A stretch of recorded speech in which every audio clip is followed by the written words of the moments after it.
आंबेगाव तालुका पंचायत समितीच्या गोडेगाव येथील प्रवेशद्वाराजवळ बेमुदत धरणे आंदोलन सुरू झाले। अखिल भारतीय किसान सभा व आंबेगाव तालुका समिती यांच्या वतीने जलजीवन पाईपलाईन योजना आदिवासी भागातील त्वरित पूर्ण करून पिण्यासाठी पाणी उपलब्ध करून देण्यात यावे। पोखरी प्रादेशिक योजनेच्या माध्यमातून पिण्यासाठी पाणी नियमित करावे। ज्या गावांना वाड्यावस्त्यांना रस्ताच नाही असे रस्ते पूर्ण करून डांबरीकरण करून द्यावेत। यासाठी किसान सभेच्या वतीने हा मोर्चा इथं आलेला आहे आणि आता मोर्चामध्ये जे पंचायत समितीचे प्रवेशद्वार आहे त्याच्यावरच हंडा घेऊन संबंध आदिवासी भागातील महिला इथं आलेल्या आहेत। हे समोर संपूर्ण दृश्य दिसते आंदोलनाचं आणि यामध्ये काही पुरुषसुद्धा सहभागी झालेले आहेत आणि त्यांच्याकडे किसान सभेचं जे लाल बावटा आहे ते सुद्धा पक्षाचं चिन्ह आहे आणि त्या माध्यमातून त्यांनी पंचायत समितीच्या प्रवेशद्वारावर हे आंदोलन सुरू केले।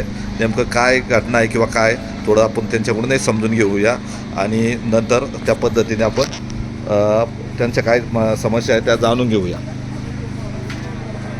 अखिल भारतीय किसान सभा जिंदाबाद जिंदाबाद जिंदाबाद अखिल भारतीय किसान सभा जिंदाबाद जिंदाबाद जिंदाबाद जल जीवन पाईपलाईन योजना पूर्ण झालीच पाहिजे झालीच पाहिजे झालीच पाहिजे प्रत्येक वाडीवस्तीला रस्ता झालाच पाहिजे झालाच पाहिजे झालाच पाहिजे गावचा रस्ता रस्त्याचं डांबरीकरण झालंच पाहिजे झालंच पाहिजे झालंच पाहिजे आवश्यक पिण्यासाठी पाणी मिळालंच पाहिजे मिळालंच पाहिजे मिळालंच पाहिजे मागण्या आमच्या हक्काच्या नाही कुणाच्या बापाच्या मागण्या आमच्या हक्काच्या नाही कुणाच्या बापाच्या हम अपना अधिकार मांगते नहीं किसी से भीख मांगते हम अपना अधिकार मांगते नहीं किसी से भीख मांगते अरे अल्लाह को अरे अल्लाह को लाल बावटा जिंदाबाद जिंदाबाद जिंदाबाद लाल बावटा जिंदाबाद जिंदाबाद जिंदाबाद नरकाच्या जमीन व्यवहार झालाच पाहिजे झालाच पाहिजे झालाच पाहिजे नरकाच्या जमीन व्यवहार झालाच पाहिजे झालाच पाहिजे झालाच पाहिजे।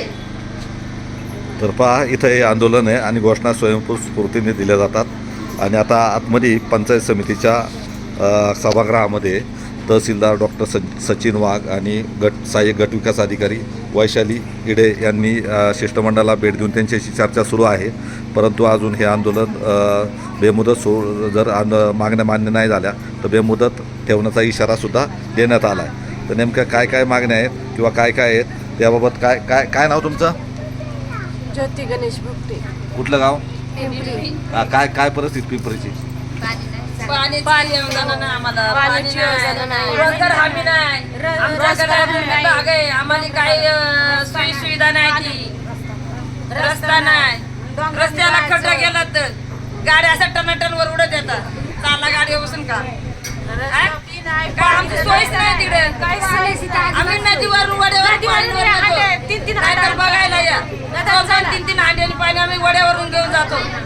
उन्हा असो सावली असो रात्र असो दिवस असो आम्हाला काय कळत नाही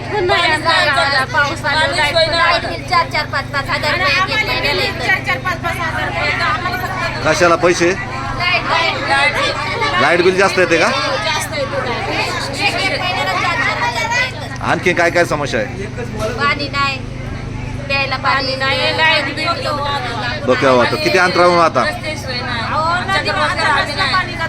नदीवरून आणायला लांबून आणावं लागतं? नदीवरून म्हणजे डोंगर आहे आमच्या गावाला खड्डा खुड्ड कुठलं गाव तुमचं? पिंपरी. या पिंपरीच्या महिला का सगळ्या? कुठल्या कुठल्या गावच्या आहेत? हा तळेघर बोरघर गोहे अशा वेगवेगळ्या विविध गावातनं महिला आलेल्या आहेत आज इथे आणि पाण्याच्या प्रश्नावरती रस्त्यांच्या प्रश्नासाठी आणि घराखालच्या ज्या जमिनी आहेत त्या आमच्या मागण्या आहेत आणि त्या पूर्ण करून घेण्यासाठी आज आम्ही इथं बेमुदत धरणे आंदोलन केलेलं आहे। मग तुम्ही पत्र दिलं का यांना आधी? दिलं होतं पत्र। मग काय हालचाल? पत्र दिल्यानंतर त्यांनी आम्हाला सांगितलं होतं की आपण चर्चा करू पण चर्चेच्या आम्ही त्यांना सांगितलं आमच्या महिला वगैरे आम्ही सगळ्या येऊ समोर आपल्या चर्चा होईल जे काय असेल ते पण आम्हाला आमचं पूर्ण समस्या ज्या आहे त्या म्हणजे पूर्णपणे समस्या सोडवल्या पाहिजेत म्हणजे तात्विक स्वरूपावर नाही सोडवल्या पाहिजेत। आत्तापर्यंत त्यांनी तात्विक स्वरूपातच आम्ही याच्या आधी पत्र दिले पण तात्विक स्वरूपातच सोडवलेल्या आहेत म्हणजे समस्या आमच्या पूर्ण निरासनच केलेल्या नाही आहेत त्यांनी तर त्या कराव्यात याच्यासाठी आज आम्ही हे बेमुदत धरणे आंदोलन टँकर चालू नाही का तिकडं? टँकर चालू नाहीये। मागणी केली का तुम्ही? मागणी आता ग्रामपंचायत थ्रू करतात पण अजून काही गावांमध्ये केली काही गावांमध्ये केलेली नाहीये पण आम्हाला टँकर पण नकोय आम्हाला कायमस्वरूपी पाणी पाहिजे रस्ते पाहिजे आणि म्हणजे त्या संबंधित महिला ज्या आंदोलनामध्ये सहभागी आहे त्यांचं म्हणणं आहे का कायमस्वरूपी तोडगा निघाला पाहिजे, तात्पुरती मलमपट्टी नको, अशा माध्यमातून त्यांनी इथं आंदोलन सुरू केलं आहे. आणि पंचायत समितीच्या प्रवेशद्वाराबरोबर समोरच त्या हंडा घेऊन इथं बेमुदत आंदोलनात सहभागी झालेले आहेत. आणि आतमध्ये पंचायत समितीच्या प्रशासन विभागात वतीने येथे आता बैठक चालू आहे. डॉक्टर सचिन वाघ आहेत तहसीलदार, आणि सहाय्यक गट विकास अधिकारी वैशाली इथे आहेत, आणि बाकीचे अधिकारी आहेत. तर नेमकं काय आहे किंवा काय त्याच्यावर तोडगा निघन, परंतु या महिलांनी आज दूरवर येऊन इथं आंदोलन सुरू केलं आहे. पिण्याच्या पाण्याची समस्या सुटली नाही असा आरोपही त्यांनी केला. नेमकं प्रशासन काय भूमिका घेतं आणि आंदोलकाची काय भूमिका आहे हे पाहणं औत्सुक्याचं ठरत.